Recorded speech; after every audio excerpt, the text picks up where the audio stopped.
Let us infer which of the names IUPAC, of course, is correct for the structure given here.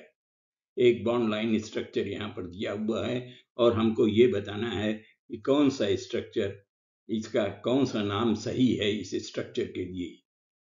क्या ये हेक्स3 है या 4-ऑक्टाइन है? दो संभावनाएं यहाँ पर निकलती हैं। ऑफ कोर्स उसमें से एक गलत होगा और दूसरा सही होगा। ये इस प्रकार का जो स्ट्रक्चर दिया रहता है, इसमें अक्सर विद्यार्थियों को भ्रम हो जाता है। There is a confusion in such bond line structures if proper care is not taken for numbering the carbon atoms here and also the triple bond.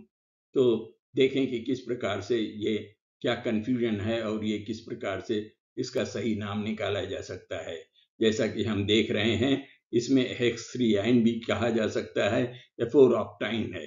अब इसमें से एक ही सही होगा और कौन सा सही है, क्यों सही है, क्या कारण है, इसका हमको पता लगाना है और इस पर हमको ध्यान भी देना है। अब आप देखिए यहाँ पर ये जो स्ट्रक्चर है, वही स्ट्रक्चर इस प्रकार से नंबर कार्बन के परमाणुओं को लॉन्गेस्ट चेन में इस प्रकार से हम नंबर कर सकते हैं और तब हम देखते हैं कि there are 6 carbon atom in the longest chain and this is of course carbon 3 is marked here and carbon 4 is marked here just at the point of turns here or bends, and therefore we can name it as hex3-ine.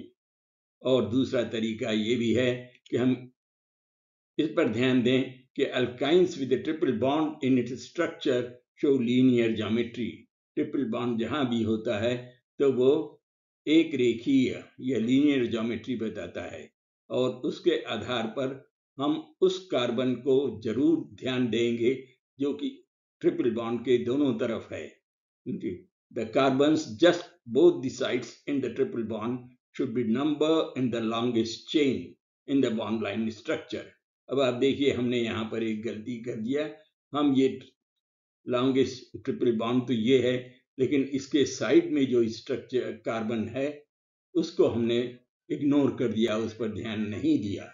विशेष रूप से हम आपका ध्यान इस पर आकर्षित करना चाहते हैं कि इस पर जो इस तरह के स्ट्रक्चर अगर आपके सामने परीक्षा में आते हैं या कहीं पर भी इसका नंबरिंग करना होता है तो हम इस ट्रिपल बॉन्ड को जरूर ध्यान देंगे और इसके दोनों तरफ जो कार्बन हैं उसको अवश्य अलग से नंबर करेंगे, न कि बेंड्स पर। और इस तरह से ये जब हम नंबर करते हैं तो ये 6 कार्बन एटम की श्रृंखला जो यहाँ पता चलती थी, ये 8 कार्बन एटम की हो गई और इस तरह से इसका नाम क्या हो जाएगा, ये होगा four octyne. So the correct option here और the correct answer IUPAC name is 4-octine here, not hex3-ine. तो कृपया इसका ध्यान रखें, परीक्षा में इस प्रकार की कोई गलती न हो जाए। अब आप ध्यान दीजिए कि ये बॉन्ड लाइन स्ट्रक्चर भी किस प्रकार से सही लिखा जा सकता है। यहाँ पर डेफिनेटली कुछ न कुछ गलत हो गया है जिससे कि ये भ्रम हो रहा है और ये बॉन्ड लाइन स्ट्रक्चर जो हमको हेक्स3-ine की तरफ ले जाता है कि ये हेक्स3-ine है, वो गलती है। और सही बॉन्ड लाइन स्ट्रक्चर क्या होगा? The correct bond line structure should be written for 4-octine like this. और तब हम इस प्रकार से इसको नंबर करेंगे 1 2 3 4 5 6 7 and 8 and care has to be taken for the triple bond here. Triple bond के दोनों तरफ एक जो कार्बन लगे हैं उनका अलग से नंबरिंग होगा और इस कंपाउंड को जो कि 4-octine है, कॉमन नेम डाइप्रोपाइल इथाइन भी कहा जाता है। Okay, thank you. Please do subscribe to our channel.